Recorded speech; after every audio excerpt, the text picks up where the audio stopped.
Hey, I'm Lab and welcome to my second video tutorial where I get to show you how to make PowerPoint games and bring your imagination out for the world to see.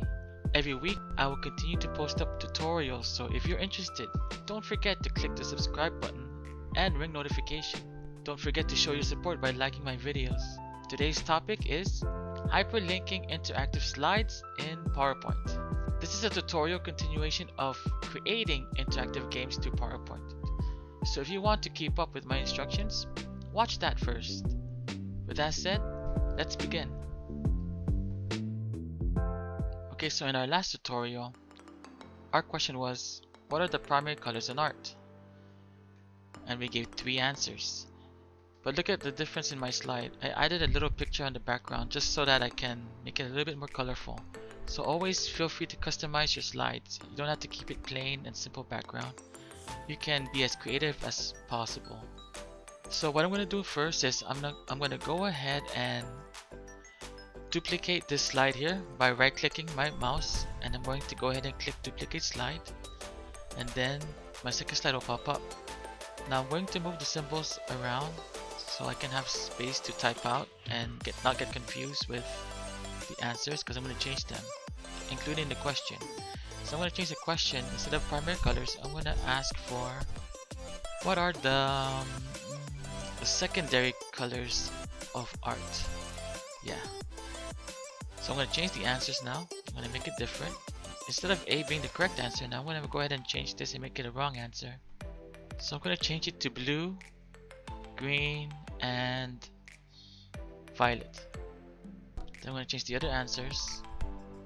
I think I'll make this orange.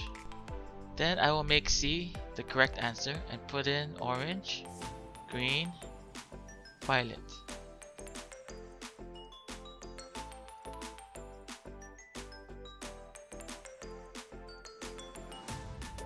I'm going to put a check mark over my C to know that that's correct, and my 2 X's on the wrong answers.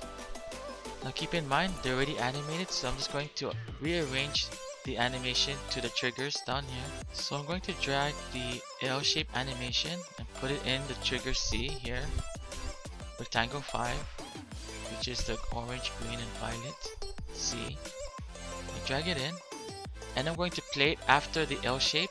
So now I have 2 animations trigger, so I'm going to separate the cross one, put it to A where the correct answer was initially.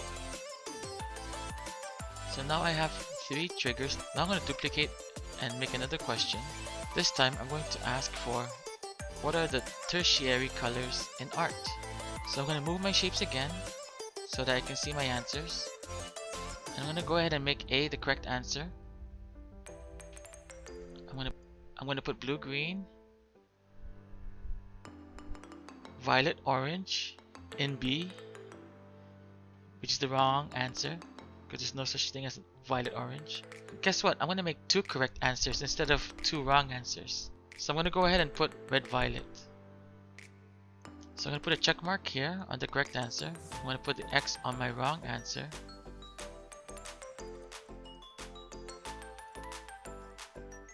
And then I'm going to go ahead and delete this X. And I am going to go ahead and copy, Control C, the L shape, and Control V. So I have 2 check marks. So I have 2 correct answers. So I'm going to rearrange my check marks to the corresponding triggers. And I'm going to go ahead and trigger this new check mark. I'm going to go to Start Effect, Unclick of, and look for A, and click OK. So there you have it. So I want to make sure they don't click onto the next slide whenever you just click anywhere around my slide. So I'm going to go ahead and go into transitions, and I'm going to unclick the on mouse click for each slide. So I go here, then I go on my second one, and then on my third one. When I play it, I click it, all the answers, and if they're wrong, I can't get out. The only way you can get out is 2 ways. Down here, the lower left, where it has the arrows, or you right click and then you end show. Now we're going to go ahead and hyperlink these slides. So how are we going to do that? Very simple. We're going to go ahead and click Insert Shape. I'll pick a circle. I'm going to place it in the corner right. I'm going to change the color of the circle to green. And I'm going to click a text box and type inside the shape and type out next slide. If you can't fit, just simply shrink your font size. And there you have it. Then I'm going to animate it. I will click Fade to animate. Then I'm going to go ahead and connect it to this check mark by dragging the animation of the circle in my animation pane to the L shape. Then I'm going to go ahead and start with previous instead of a click, so it'll come out automatic instead of clicking after the other. So if I click the correct answer from the beginning, you could see the circle come out with the check mark. Now we're going to go ahead and do this on the other slides, similar to the second slide. Same trigger with the check mark. Now we're going to hyperlink. To hyperlink, I'm going to click my shape. I will go to Insert, click Action, and I'm going to go ahead and click Hyperlink to next slide. You can put any sound you want. I will put a cash register and highlight click. When I highlight click, it means it'll pop up. It'll just shake a little bit. Do the same thing. Go to Insert, click Action, and hyperlink to next slide.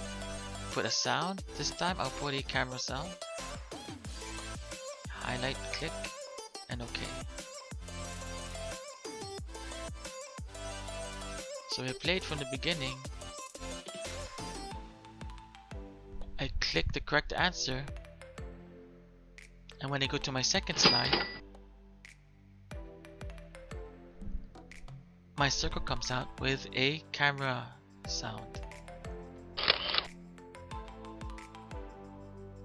Now I forgot to put a hyperlink, so I'm going to go ahead and try to hyperlink both check marks. So I'm going to make a fourth slide to end my PowerPoint. So I want to make sure they click any one of the two correct answers. The circle will come out in either one of them.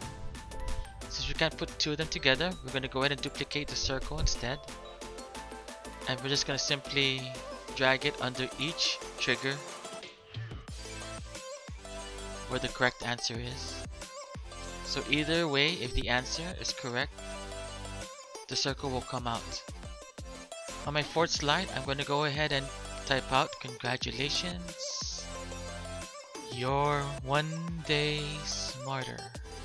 Now I'm going to go to transitions. I'm going to go ahead and make sure that this one here, the last one, is on mouse click so that it ends the PowerPoint. Now I'm going to go ahead and put transitions in between my slides to make it look more fancy. So when I click begin slideshow, I get to interact with my slide. I'll click all the correct answers.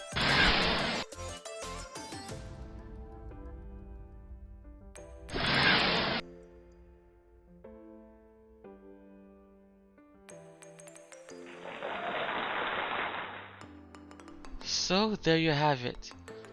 Hyperlinking interactive slides together. So this concludes my PowerPoint lesson. So on my next video, I want to show you guys how to make invisible triggers.